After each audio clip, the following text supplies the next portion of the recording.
Kadang hidup menamparmu lewat tangan orang lain. Bukan karena kamu lemah, tapi karena semesta ingin tahu seberapa keras kamu bisa berdiri setelah ditikam. Sakit hati bukan hal yang aneh. Tapi kalau kamu membiarkan luka itu menjamur jadi dendam tanpa arah, kamu cuma buang energi. Kamu akan kalah 2 kali. Pertama saat dilukai, kedua saat jadi bodoh karena terlalu sibuk menuntut balas. Tapi begini, kadang orang yang menyakitimu tak pantas mendapatkan balasan langsung.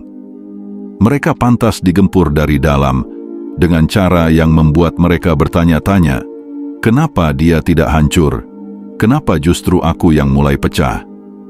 Dan itu hanya bisa terjadi kalau kamu memainkan permainan yang lebih dalam, lebih diam, tapi jauh lebih mematikan. Ini bukan tentang jadi jahat. Ini tentang jadi sangat sadar, sangat kuat, sangat tidak terpengaruh, sampai kehadiranmu sendiri jadi ancaman. Maka inilah 7 cara brutal, tapi cerdas untuk membuat orang yang pernah menyakitimu kena mental. Bukan dengan menghancurkan mereka secara fisik, tapi dengan menciptakan versi dirimu yang terlalu tinggi untuk dijangkau oleh siapapun yang berniat merendahkanmu. Dan percayalah, orang yang pernah menyakitimu akan mulai menggigit lidah mereka sendiri. Pertama, bungkam dirimu, biarkan mereka berteriak sendiri. Ketika seseorang menyakitimu, insting pertamamu biasanya ingin menjelaskan diri, ingin membela harga diri, ingin berteriak bahwa kamu tak pantas diperlakukan begitu. Tapi sialnya, semakin kamu bicara, semakin kamu memberi mereka panggung. Dan orang-orang brengsek suka sorotan. Jadi diam, bungkam, heningkan seluruh reaksimu, karena tidak ada hal yang lebih menyiksa bagi orang manipulatif selain tidak mendapatkan reaksi. Saat kamu diam, mereka mulai membangun asumsi sendiri. Mereka mulai berbicara dengan diri mereka sendiri, menciptakan skenario demi skenario di kepala yang tak akan pernah kamu klarifikasi. Keheninganmu bukan kelemahan, ia adalah jerat psikologis. Kamu menyerang mereka lewat ruang kosong yang kamu tinggalkan. Diam adalah suara paling keras yang bisa kamu lemparkan ke wajah orang yang haus perhatian dan kekuasaan emosional. Dan pada akhirnya, mereka akan kena mental bukan karena kamu melawan, tapi karena kamu menghilang tanpa memberi izin untuk dimengerti. Orang yang menyakitimu akan mulai berbicara tentangmu ke orang lain. Mereka akan mencoba menciptakan narasi untuk mengisi kekosongan, tapi kamu tetap diam. Dan disitulah kamu menang. Ketika mereka sibuk menyusun teori, kamu sudah naik kelas. 2. Bangun dirimu jadi versi yang paling tak tersentuh. Balas dendam terbaik bukan membuat mereka menangis, tapi menunjukkan bahwa kamu menjadi sesuatu yang tak bisa mereka ganggu lagi. Bukan cuma sukses, tapi benar-benar tak tersentuh. Bukan hanya kaya atau terkenal, tapi punya ketenangan yang membuat mereka muak melihatmu tetap utuh. Mereka akan mencari celah. Mereka akan berharap kamu gagal, berharap kamu kacau, tapi kamu naik level. Kamu belajar, kamu tumbuh, kamu bangkit seperti sialan yang tak bisa dihancurkan. Dan semakin tinggi kamu berdiri, semakin mereka harus menengadah hanya untuk melihatmu. Kamu tak perlu pamer, kamu cuma perlu stabil. Stabil secara mental, emosional, dan eksistensial. Dan percaya atau tidak, itu akan menghantam mereka lebih keras dari 1000 kata makian. Karena kamu membuktikan satu hal, bahwa luka yang mereka buat hanyalah bahan bakar bagi kebangkitanmu. Orang yang menyakitimu akan mencoba menjatuhkanmu dengan cerita lama. Tapi cerita lama tak bisa mengalahkan seseorang yang sedang menulis kisahnya sendiri. Setiap hari, tanpa menyebut masa lalu, kamu menjadi mitos dalam hidup mereka, tak bisa dijangkau, tapi terus menghantui. Ketiga, tertawakan rasa sakitmu sendiri dengan cara yang mengganggu. Jika kamu bisa tertawa saat hatimu diremukkan, maka kamu jadi makhluk yang tak bisa ditaklukkan oleh siapapun.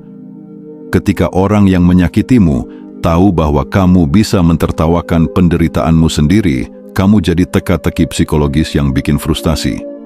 Mereka ingin kamu remuk, tapi kamu malah ketawa. Mereka ingin kamu jatuh, tapi kamu berdiri sambil ngopi. Ini bukan soal pura-pura kuat. Ini soal mengalihkan pusat kendali dari luar ke dalam. Rasa sakit bukan lagi musuh, tapi tamu. Dan kamu tidak berdebat dengan tamu. Kamu hanya menyajikan teh dan berkata, "Silakan duduk, tapi jangan terlalu lama."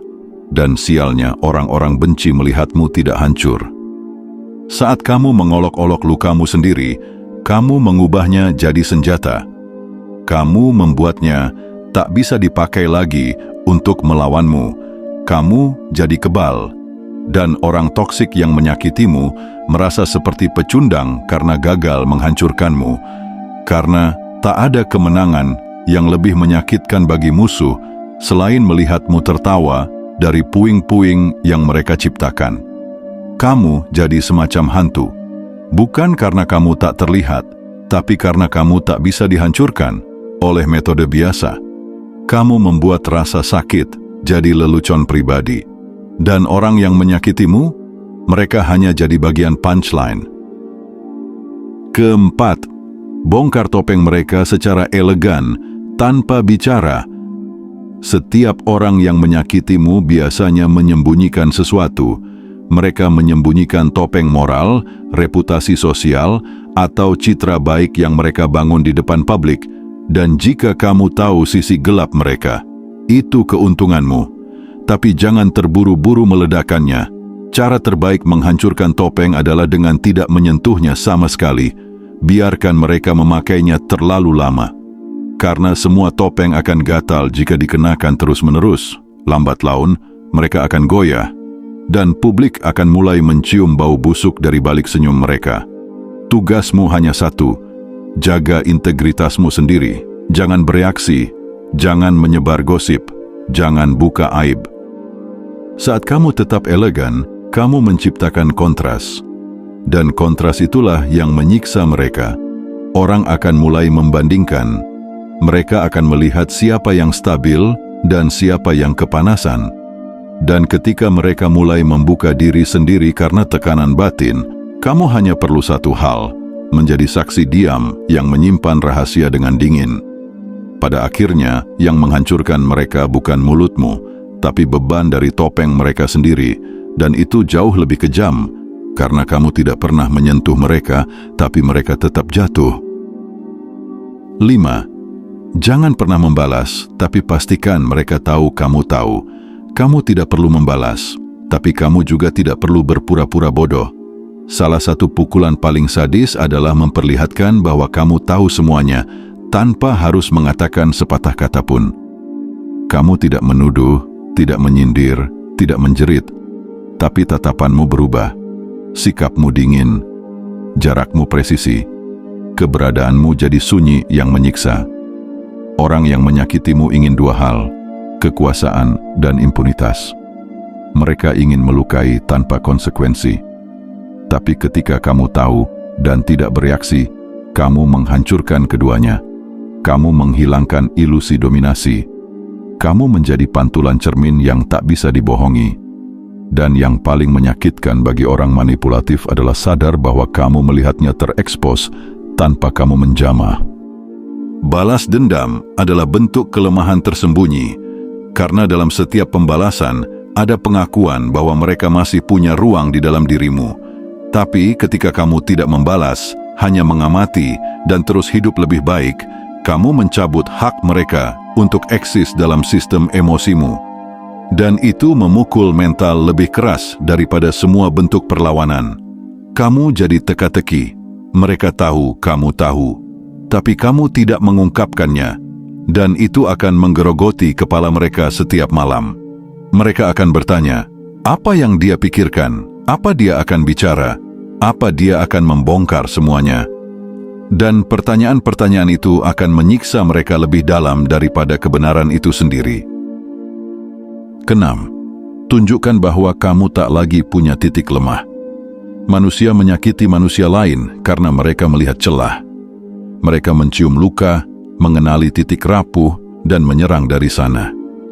Jadi, kalau kamu ingin benar-benar menghantam balik, tutup semua celah itu. Jadilah seseorang yang tidak punya tombol yang bisa ditekan.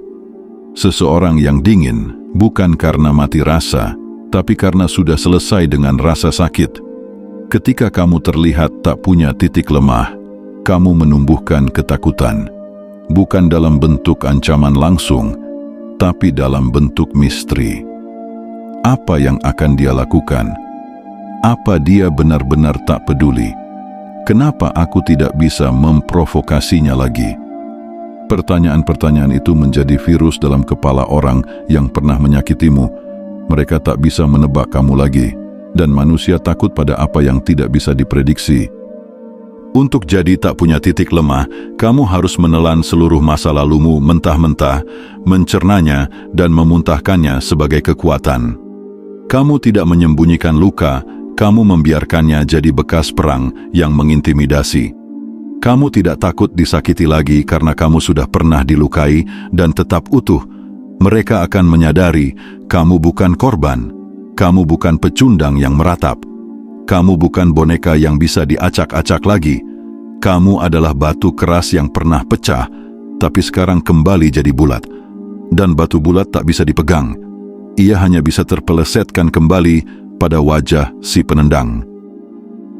7. Habisi imajinasi mereka tentang dirimu.